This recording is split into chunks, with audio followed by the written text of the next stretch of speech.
Assalamualaikum warahmatullahi wabarakatuh.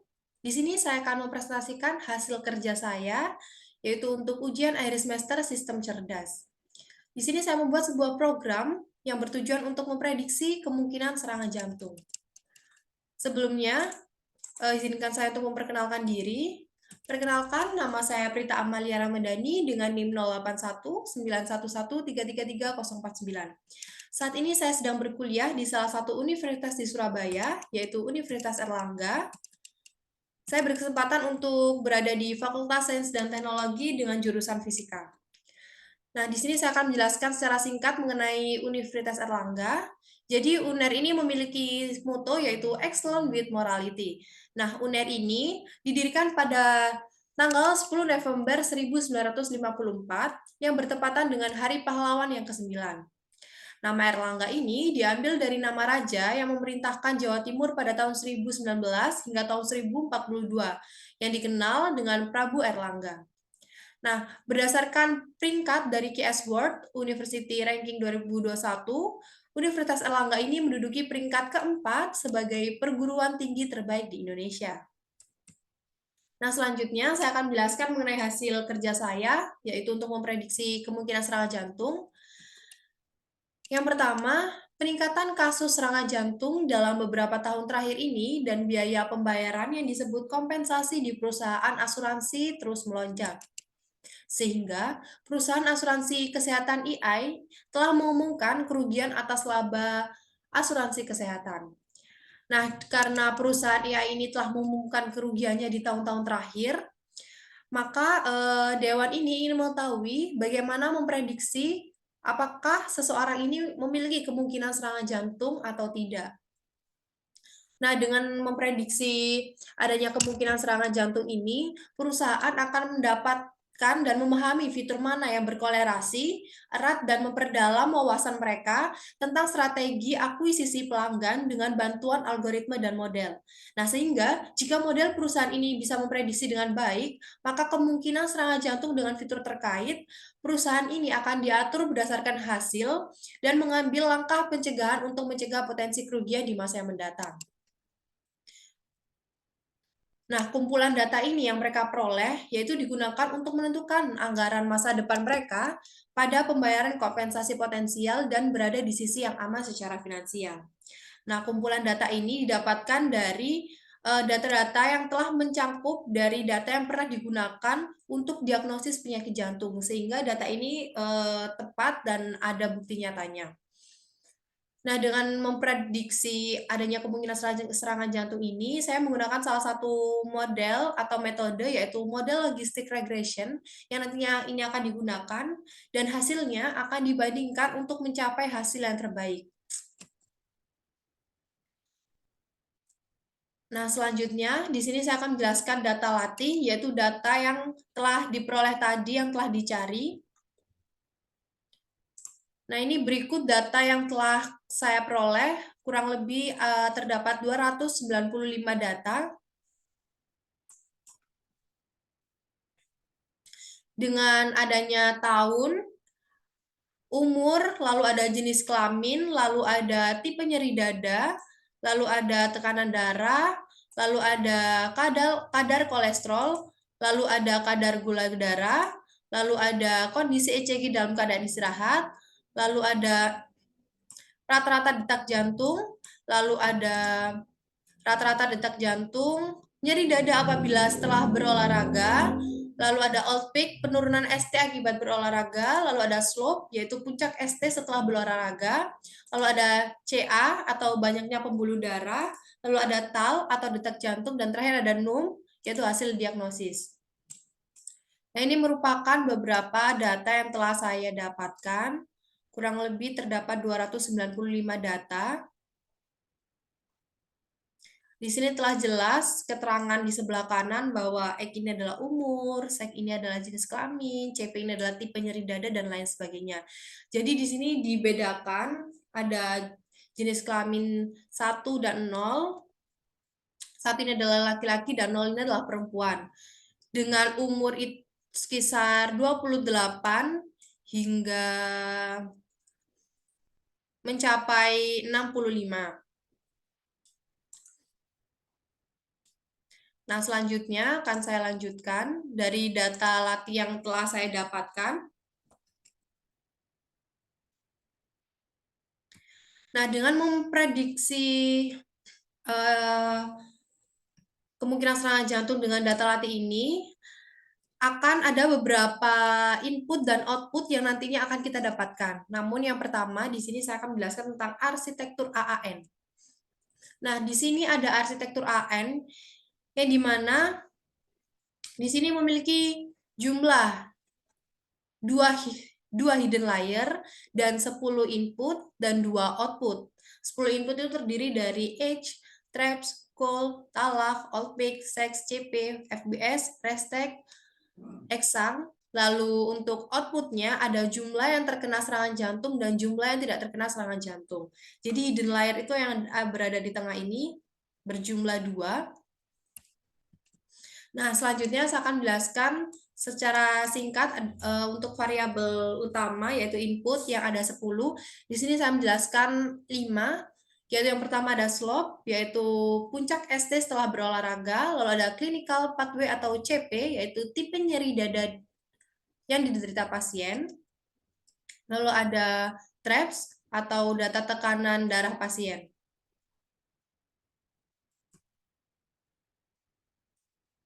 Nah, ini secara rincinya.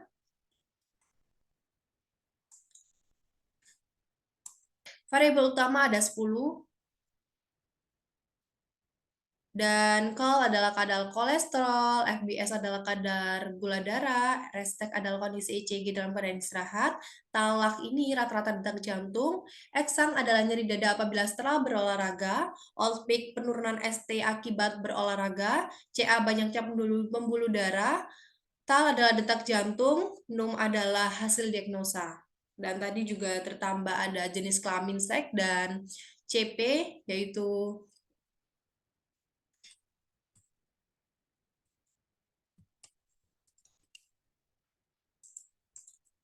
Nah, selanjutnya sumber data yang telah saya sampaikan tadi itu bersumber dari kaggle.com, yang dimana ini merupakan pusat data-data yang kita bisa cari, sehingga data yang telah saya buat tadi telah saya masukkan ke dalam sebuah Google Drive, yaitu dengan link sebagai berikut. Jadi nanti bisa diakses melalui link itu untuk bisa melihat sumber data yang telah saya cantumkan di sini. Nah, di sini adalah output. Output dari pemrograman yang telah saya buat, yaitu ada 2, yaitu jumlah yang terkena serangan jantung dan jumlah yang tidak terkena serangan jantung. Nah, selanjutnya saya akan menjelaskan mengenai hasil pemrograman yang telah saya buat. Nah, yang langkah pertama ini, saya di sini membuka programnya dengan salah satu web, yaitu Colab. Yang di sini kita bisa mengupload file yang telah kita miliki, yaitu pemrograman tersebut. Lalu di sini yang pertama ada NumPy, yaitu untuk mengolah aljabar linier.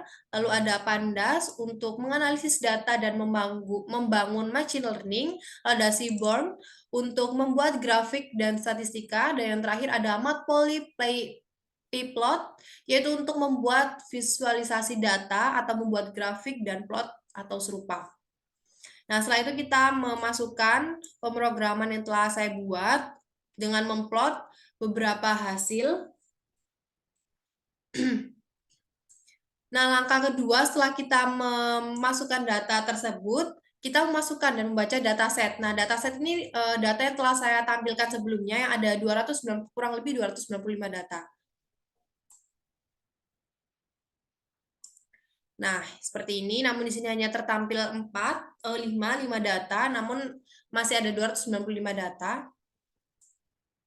Nah, setelah itu, untuk mengetahui terdapat kolom apa saja pada dataset, dan tipe data berupa integral atau float.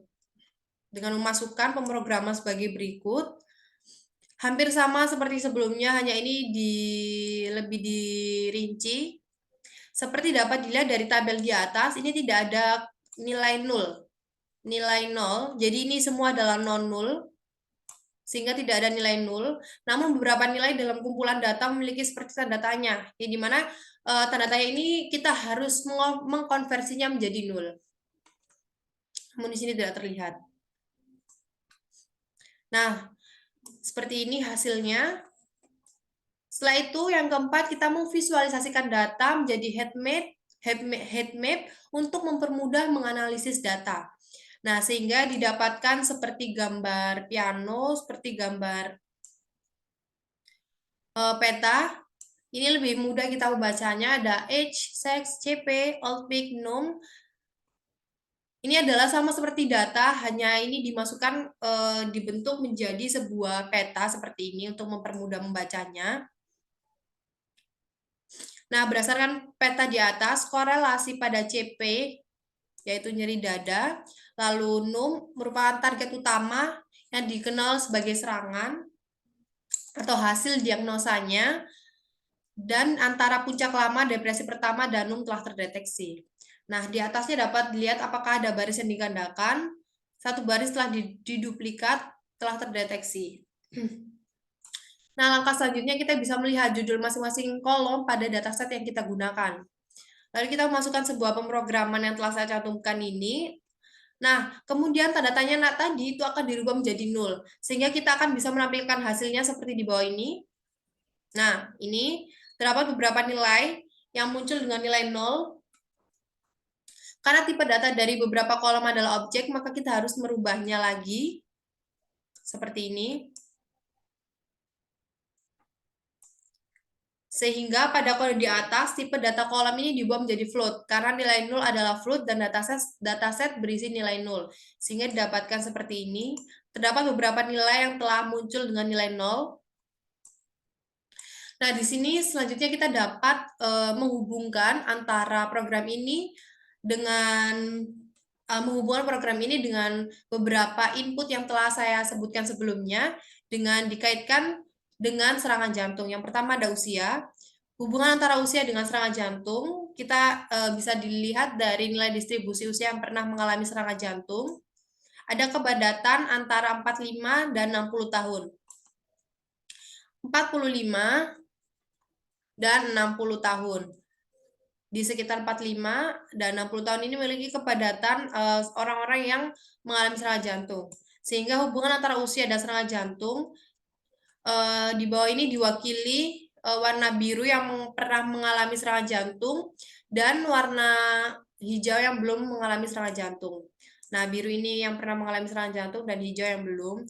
Sebenarnya hasilnya tidak cukup berbeda, namun tetap yang pernah mengalami serangan jantung itu lebih banyak dibanding yang belum pernah. Yang kedua, kita menghubungkan jenis kelamin dengan yang dikaitkan dengan serangan jantung. Hubungan antara jenis kelamin dan kemungkinan terkena serangan jantung itu memiliki persentase. Di sini diibaratkan 1 adalah laki-laki dan 0 adalah perempuan, seperti yang sudah saya jelaskan sebelumnya.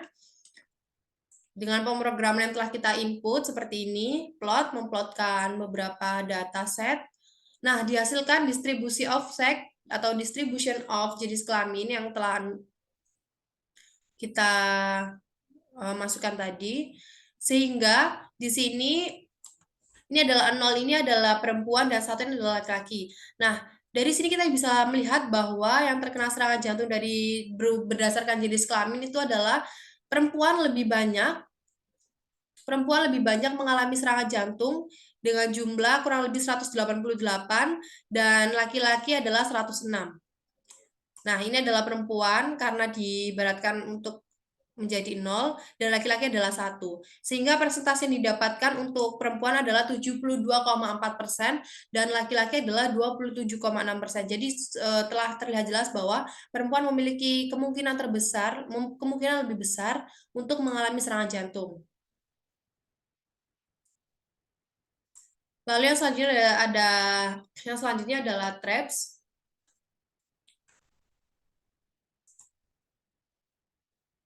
Nah, TRAPS ini tadi adalah tekanan darah. Jadi kita bisa melihat melalui tekanan darah. Seperti ini hasilnya. Nah, nilai 0 telah diisi dengan min. Lalu yang selanjutnya kita bisa menghubungkan antara KOL.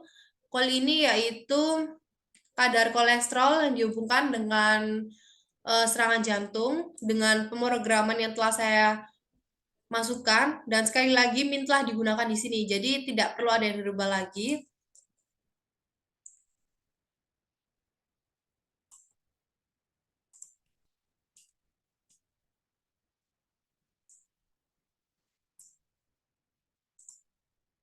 Lalu ada restek ini merupakan kondisi ECG dalam keadaan istirahat dengan pemrograman yang telah saya masukkan. Mode telah digunakan di sini lagi. Dan ini masih ada talah. Lalu talah ini merupakan rata-rata detak jantung. Jadi dari dataset tadi kita telah merata-ratakan hasil detak jantung yang didapatkan. Nah, sehingga median di sini telah digunakan. Lalu ada eksang. Eksang ini tadi adalah nyeri dada apabila berolahraga. Dari data ini telah saya masukkan di sini untuk menunjukkan apakah ada hubungan antara fitur eksang dengan serangan jantung. Nah, lalu ada tag. Tag ini merupakan target. Nah, dihasilkan di sini bahwa target variabel yang dihasilkan yaitu perempuan ini memiliki hasil lebih banyak daripada laki-laki. Yang diibaratkan perempuan adalah 0, laki-laki adalah 1, sebanyak 188 dan laki-laki 106. Sehingga persentase yang didapatkan atau dari distribution of the target variable percentage yaitu 63,9% untuk perempuan dan 36,1% untuk laki-laki. Sehingga sudah jelas bahwa perempuan ini memiliki kemungkinan lebih besar daripada laki-laki. Nah, final datanya di akhir tahap EDA telah diperiksa apakah ada nilai-nol yang tersisa, namun ternyata sudah tidak ada nilai-nol yang tersisa di sini. Sehingga data telah didapatkan seperti ini, versi terakhir dari kumpulan data ditampilkan dan mendapatkan salinannya. Berikut saya memasukkan beberapa program untuk bisa menentukan. Nah, di sini adalah proses terakhir yaitu logistic regression, yaitu model yang saya gunakan. Seperti ini.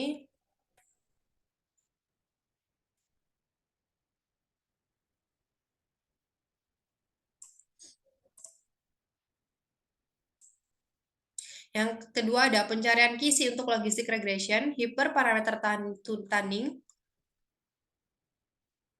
Nah, ini merupakan skor terbaik sejak digunakan logistic regression. Ini adalah skor terbaik yang digunakan. Nah, dari penjelasan yang telah saya jelaskan sebelumnya, dari hasil prediksi yang menggunakan metode logistic regression ini, dapat dilihat pada kolom evaluasi hasil prediksi, yang dimana pada model tersebut didapatkan akurasi prediksi sebesar 82%. Nah, pada saat pembuatan model ada beberapa hal yang harus diperhatikan, seperti kita harus merubah nilai dataset yang berisi kosong atau nol, dan harus menghapus isi tersebut untuk merubahnya dengan nilai min dari kolom tersebut. Jadi, untuk menggunakan metode ini tidak sepenuhnya 100% untuk mendapatkan akurasi prediksi yang terbaik, namun di sini 82% yang telah saya dapatkan dari pemrograman yang telah saya buat. Kembali lagi pada presentasi saya. Sehingga dari pemrograman yang telah saya jelaskan sebelumnya, di sini kita nantinya akan bisa mendapatkan hasil jumlah yang terkena serangan jantung dan jumlah yang tidak terkena serangan jantung. Jadi, apabila terdapat pasien yang sedang cek, di situ kita akan menanyakan jenis kelamin apa, lalu umurnya berapa, lalu tekanan darahnya berapa, kolesterolnya berapa, dan lain sebagainya. Nah, dengan kita menginput nilai-nilai tersebut pada pemrograman yang telah saya buat, maka nanti hasilnya akan muncul pada pemrograman tersebut, sehingga hasil tersebut nantinya muncul. Misal pasien ini memiliki kemungkinan serangan jantung, maka yang ditampilkan pada pemrograman nantinya akan terkena serangan jantung, seperti itu. Mungkin hanya itu saja yang bisa saya sampaikan. Mohon maaf apabila ada salah perkataan maupun perbuatan. Wabillahi taufiq wal hidayah. Wassalamualaikum warahmatullahi wabarakatuh.